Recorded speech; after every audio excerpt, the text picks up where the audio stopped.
In June of 1982, Steven Spielberg, along with Universal Pictures and Amblin Entertainment, released the record-breaking, award-winning, critically acclaimed phenomenon about a little boy befriending a lost alien titled E.T. the Extraterrestrial, a movie that captured the hearts of viewers, won numerous major awards, and dethroned George Lucas's Star Wars as the highest-grossing film of all time, earning almost $800 million at the box office against a budget of only $10.5 million. With the legendary John Williams providing the soundtrack, which is as iconic as the movie itself, E.T. centers around a boy named Elliot who stumbles across a being from another planet who was accidentally left behind on Earth while out on a scientific research mission. Elliot and E.T. quickly form a telekinetic bond which allows Elliot to feel what E.T. is feeling, and Elliot sets out to not only protect E.T. from the world that he knows will be out to get him, but to also help E.T. contact his ship and return home. The movie was an immediate box office success and was setting weekly records for gross earnings as well as consecutive weeks at the top of the box office charts. E.T. merchandise was flying off the shelves,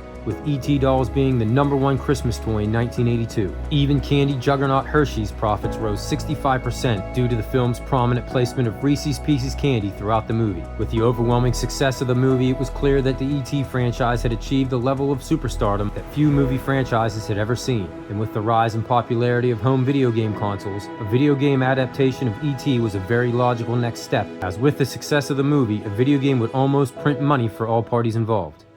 Enter Atari, who with their 2600 console were kings in the home video game market and acquired the rights to make a video game based on the mega hit movie for roughly $20 to $25 million, which was a very high figure at the time. Atari was hungry for another major hit for their console, something to follow in the footsteps of other lucrative releases like Space Invaders and Pac-Man. Game designer Howard Scott Warshaw, who had designed and programmed popular 2600 games like Yar's Revenge and Raiders of the Lost Ark, was given the assignment. But Atari, in their quest to capitalize on the current massive popularity of the movie and to make sure the game was available to purchase for the Christmas season, gave the unheard of and unrealistic deadline of just 5 weeks to complete the game from start to finish. When the average 2600 game had a 3 to 9 month production window, depending on the complexity of the game. When Warshaw took on the assignment, he originally intended E.T. to be an innovative design, maximizing the Atari's limited hardware unlike any game before it. But once the strict deadline was implemented, he knew right away that what he had in mind wouldn't be possible given the time he had to do it. Despite this, Warshaw,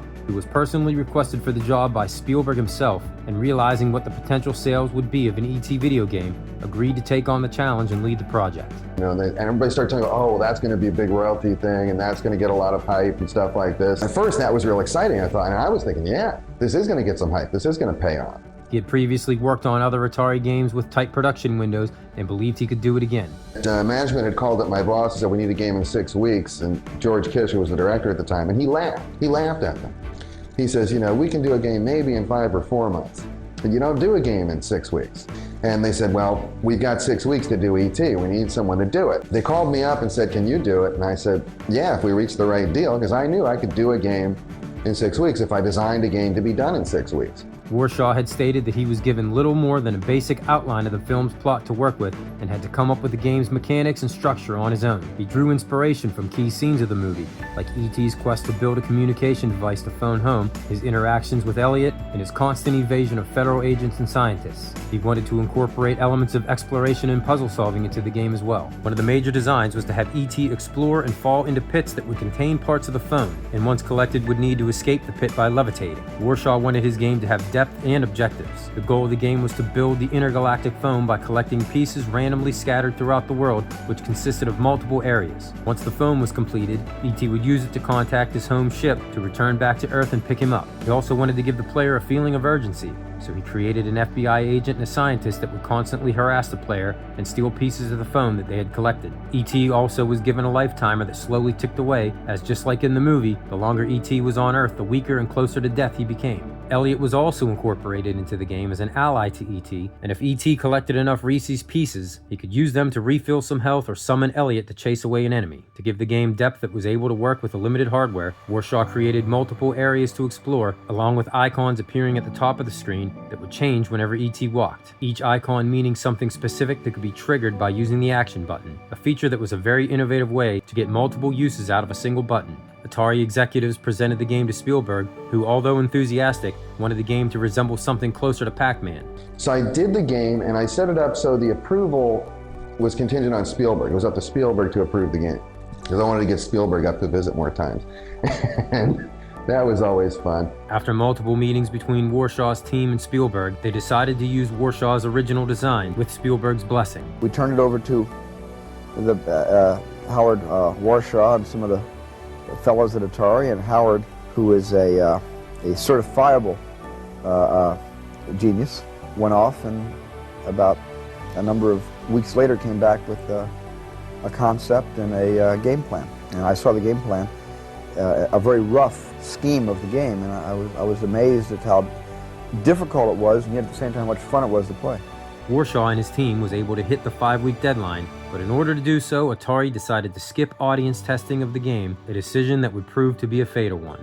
Despite the short development time, Atari was confident the game would be a huge success based off of name recognition alone, and produced an estimated 4 to 5 million copies of the game, assuming that almost everyone who owned a 2600 console would pick up a copy, and those that didn't own one would buy a console just to get the game. E.T. the video game was released in December of 1982, right on schedule and in time for the holiday season. Attached to its release was a huge marketing campaign, and the game was heavily promoted alongside of the movie.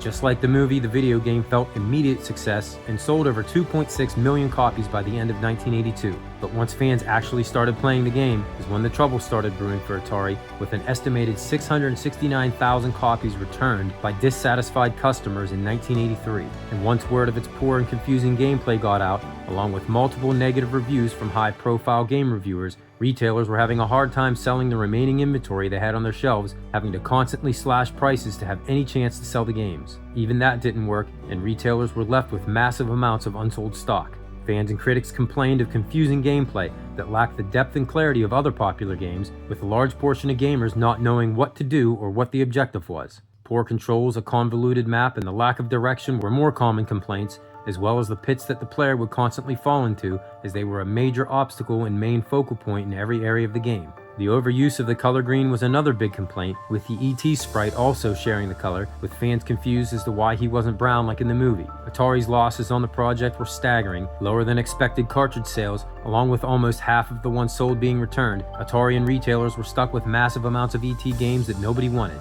Atari was left reeling from the massive losses they suffered, and with the enormous amounts of ET cartridges they couldn't sell to retailers, estimated to be in the millions, the decision was made to clear out their warehouse.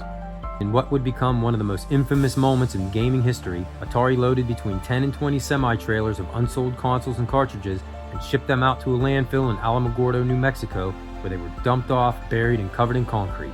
The site was chosen by Atari because no scavenging was allowed at the site, and the trash was crushed and buried nightly. With the jaw-dropping financial losses on E.T., Atari began to lose their dominance on the home video game market, as E.T. was the largest commercial failure in the industry. The rights they negotiated, they paid $22 million for E.T. You can't pay that much for the rights to a video game. That's what you expect to make on the video game. Atari, needing a boost in reputation after their disastrous Pac-Man port, felt this one even worse, as now they were becoming known for producing bad games despite their high-profile nature. And by mid-1983, the home video game market in the United States crashed, with Atari and E.T. specifically being the lead culprits to blame. And although E.T. itself didn't directly result in the game market crashing, the timing of its release, poor sales, and the timing of the market crash led many to blame E.T. for killing the home gaming industry in the United States. And I have a copy of New Media Magazine. There's an article in it, and it goes, E.T., the game many cite as the sole reason for the destruction of the video game industry. People go, oh, this is Howard. He's the guy who single-handedly toppled a billion-dollar industry. When in reality, it was an oversaturation of poor third-party games with little to no quality control from parent companies, something Atari, E.T., and Pac-Man, among others, were guilty of.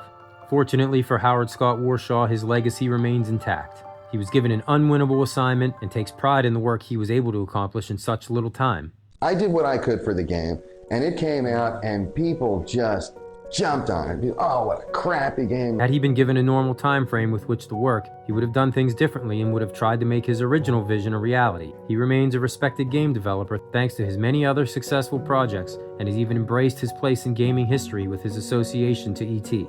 Although I will say that it was still a million seller. But they printed 4 million, so they really took a bath. So let me know in the comments, did you play E.T. on the Atari 2600 when you were a kid? Do you remember what your initial thoughts were? Were you as confused as many others were when you first played the game? And were you one of the thousands who returned their copy to stores? Despite the incredible failure of Atari ZT, the one thing that could be agreed upon is its place in video game history and the fact that it will forever be talked about as one of the most infamous video games of all time, as well as Atari learning and teaching a hard lesson that just because you have a mega successful movie as source material, without the proper time and effort put into your game, the public will see right through it and the results can be catastrophic. Thank you everybody for watching, and I'll see you next time. Home phone.